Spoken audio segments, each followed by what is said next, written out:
What should you be looking for when you're buying a house? Well, that's what we're talking about today, so stay tuned.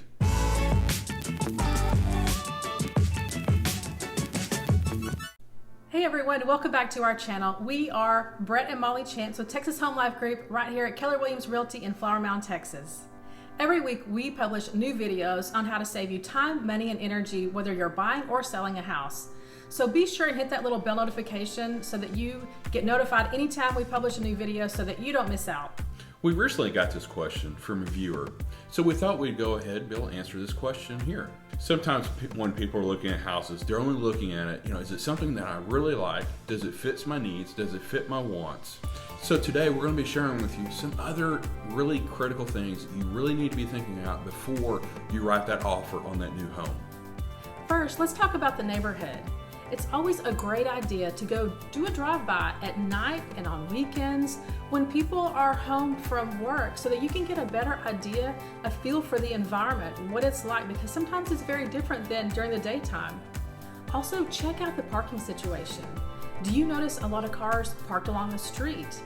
Check if there's an HOA, check and see, are there parking restrictions? Some communities do have restrictions where you can only park so many cars at the house at one time, and even certain types of vehicles. Say if you have a work vehicle, some neighborhoods will not allow you to park a work vehicle or a van or a truck or something like that. It's always a great idea to check that out. Something else a lot of people don't really pay attention to when they're looking at a house is there train noise? Is there a nearby railroad track? Is there airplane noise? Is it under the path, the flight of maybe the airport, and you're going to hear a lot of planes going by all times of the day and night? Make sure to Google the location and see what's around there. Are there railroad tracks? What's going on in the larger area that you may not pay attention to as you're just driving by the house? Now let's talk about the house. Now, is the house backed up to a busy street, a commercial building, a shopping center, or even power lines?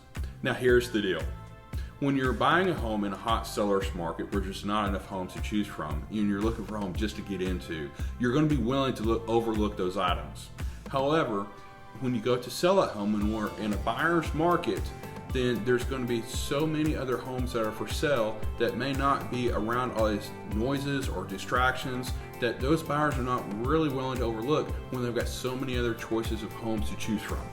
When looking at the house, make sure you're not looking at the interior of the house, but also look at the exterior of the house. And you're looking for things like, for example, possible drainage issues where there could be, standing water or, water lines from previous storms that have come through as well. After you write that offer on your new house and the offer is accepted, always make sure you hire a professional home inspector to do your home inspection during the option period of the contract. The home inspector is like a general practitioner.